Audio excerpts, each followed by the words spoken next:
Welcome to English Podcast Station. In this story, you'll learn English through clear and simple sentences. Feel free to write comments and share your thoughts. If you enjoy the story, please press the like button to support us. It really helps. This story is for educational purposes. We aim to help you improve your English while enjoying an inspiring tale about Leonardo da Vinci. His journey offers valuable lessons about curiosity, creativity, and perseverance, but we do not encourage or glorify any actions in the story. Let's begin the journey together. Chapter 1. The Early Years.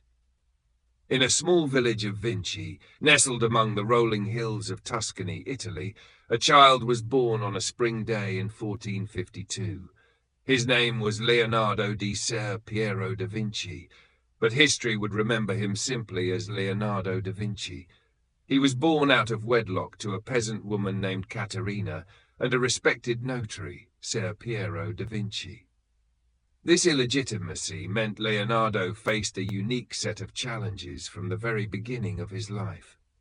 Leonardo's early years were spent in the rustic beauty of the countryside, surrounded by nature's wonders.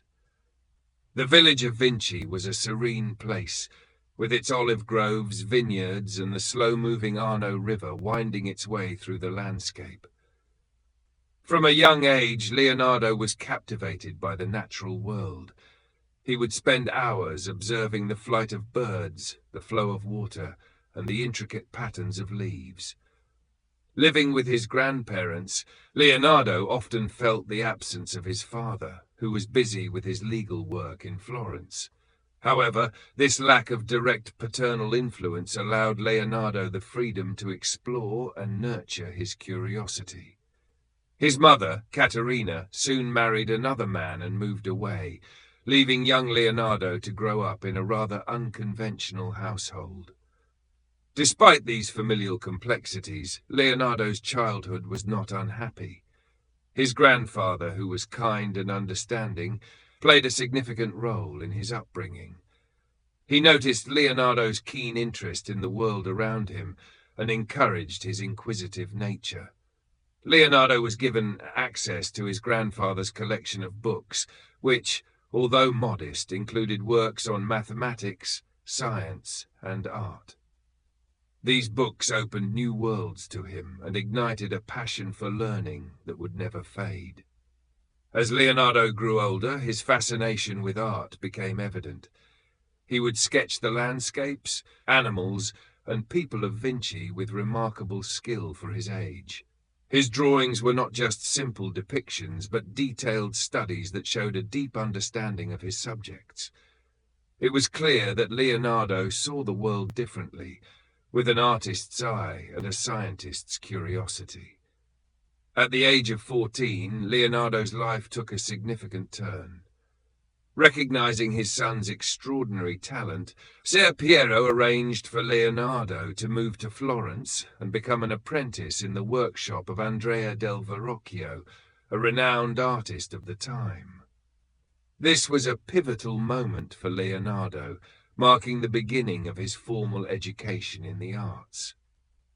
Florence in the 15th century was a hub of cultural and intellectual activity. The city was alive with the energy of the Renaissance, a period of great artistic and scientific advancements. For Leonardo, moving to Florence was like stepping into a world of endless possibilities. The streets were filled with the works of great artists, the sounds of new music, and the ideas of forward-thinking philosophers. In Verrocchio's workshop, Leonardo's days were filled with learning and practice. He was not only taught the technical skills of painting and sculpture, but also the importance of observation and experimentation. Verrocchio's workshop was a place of collaboration and innovation, where apprentices were encouraged to explore and push the boundaries of their creativity. Leonardo quickly distinguished himself with his talent and dedication. He would often stay late into the night, perfecting his techniques and experimenting with new ideas. His natural ability to capture the essence of his subjects, combined with his meticulous attention to detail, soon earned him the respect of his peers and mentors. One day, Verrocchio was working on a painting titled The Baptism of Christ, and asked Leonardo to help him with it. Leonardo painted an angel in the background, and when Verrocchio saw it, he was so impressed by the young apprentice's work that he reportedly vowed never to paint again, believing that Leonardo had surpassed him. Despite his success in the workshop, Leonardo's insatiable curiosity extended beyond art. He spent his free time studying a wide range of subjects, from anatomy to engineering. He would dissect animals to understand their structure and movement, drawing detailed sketches of their muscles and bones. He invented machines and gadgets, always seeking to understand the principles behind how things worked. However, Leonardo's unconventional upbringing as an illegitimate child had instilled in him a sense of being different, an outsider. This feeling fueled his desire to prove himself and to seek knowledge that could transcend the limitations placed upon him by society. He was determined to make his mark on the world, not just as an artist, but as a thinker and innovator. Leonardo's early years in Vinci and his apprenticeship in Florence laid the foundation for his extraordinary life. The experiences and challenges of his youth shaped his character and ignited a lifelong passion for learning and discovery. He learned to see the world with both an artist's sensitivity and a scientist's analytical mind, a combination that would define his approach to everything he did. Chapter 2. An Apprentice in Florence. When Leonardo was 14 years old, his father decided it was time for him to leave their small village of Vinci and move to the bustling city of Florence. Leonardo was to become an apprentice under Andrea del Verrocchio, one of the most renowned artists of the time. Florence, with its busy streets and grand buildings, was a world apart from the quiet countryside of Vinci. As Leonardo stepped into Verrocchio's workshop for the first time, he was filled with a mixture of excitement and nervousness. The workshop was a large, open space filled with the smell of paint and the sound of busy artists. Sculptures and paintings were everywhere, and young apprentices were hard at work, learning from their master. This would be Leonardo's new home, a place where he would spend many hours honing his craft. Verrocchio was a demanding teacher, but he was also a generous one. He taught his apprentices everything they needed to know about painting and sculpture. Under his guidance, Leonardo learned to mix pigments, prepare canvases, and handle brushes with precision. He studied the human body, practicing drawing muscles and bones to understand how they worked. Verrocchio emphasized the importance of observation, urging his students to look closely at the world around them and capture it accurately in their art. Leonardo was a quick learner. He had a natural talent for drawing, and his attention to detail was remarkable. He would spend hours observing people and animals, sketching their movements and expressions. He also showed an interest in the technical aspects of art, experimenting with different materials and techniques. His sketches were not just simple drawings. They were detailed studies that showed a deep understanding of his subjects. One of the most exciting moments for Leonardo came when Verrocchio asked him to help with a large painting titled The Baptism of Christ. This was a significant opportunity for the young apprentice, as it allowed him to work on a major piece alongside his master. Leonardo was given the task of painting an angel in the background. He approached this task with great care, using all the skills he had learned to create a lifelike and beautiful figure.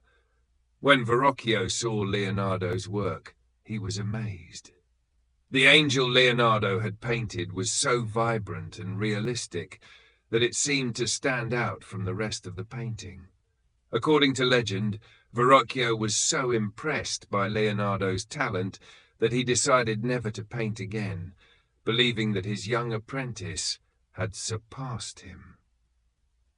This story, whether entirely true or not, shows how Leonardo's skill was already setting him apart from his peers. But his achievements in Verrocchio's workshop were not limited to painting. He also learned the art of sculpture, creating detailed clay models and practicing the techniques needed to carve stone. He became proficient in the use of perspective, a technique that made paintings look three-dimensional, and he studied anatomy, dissecting animals to understand how their bodies worked. Florence during the Renaissance was a vibrant and exciting place. The city was a center of art, science, and culture, attracting thinkers and artists from all over Europe. The Medici family, who ruled Florence, were great patrons of the arts and supported many artists, including Leonardo. This created a rich environment where new ideas were constantly being explored and shared. Leonardo's time in Florence exposed him to a wide range of influences. He met other artists and thinkers, exchanging ideas and learning from their experiences. He visited the city's many churches and palaces, studying the artworks and architecture they contained. He attended public lectures and discussions, absorbing knowledge on subjects as diverse as mathematics, physics, and literature. One of Leonardo's notable works from this period is a small painting called The Annunciation. In this painting, he depicted the angel Gabriel appearing to the Virgin Mary, announcing that she would give birth to Jesus. The painting is remarkable for its use of perspective and its attention to detail, particularly in the background landscape. Leonardo's careful observation of nature is evident in the realistic depiction of plants and the play of light and shadow. But Leonardo's interests extended far beyond painting and sculpture. He was fascinated by the natural world and conducted his own scientific investigations. He studied the flight of birds, trying to understand how they stayed in the air. He examined the movement of water, drawing intricate diagrams of its flow. He even designed machines and devices, sketching plans for everything from musical instruments to war machines. Leonardo's notebooks from this time are filled with sketches and writings on a wide range of topics. These notebooks show his insatiable curiosity and his desire to understand the world in all its complexity. They also reveal his innovative spirit, as he constantly sought new ways to solve problems and create new things. As Leonardo continued to develop his skills, his reputation as an artist and thinker grew.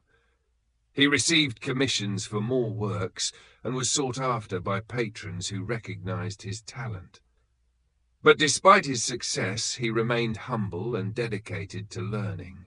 He understood that there was always more to discover and more to achieve. Leonardo's time as an apprentice in Florence was a crucial period in his life. It was here that he laid the foundation for his future achievements, mastering the techniques and gaining the knowledge that would later make him one of the greatest artists and inventors of all time.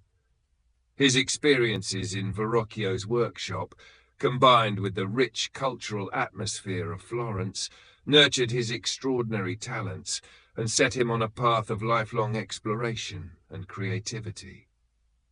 As Leonardo's skills grew, so did his dreams. He began to envision a future where he could combine art and science, using his knowledge to create works that were both beautiful and innovative. Little did he know that he was on the verge of a journey that would lead him to greatness, a journey that would leave an indelible mark on history and inspire generations to come. Would you like to continue with Chapter 3, or need help creating activities based on the story?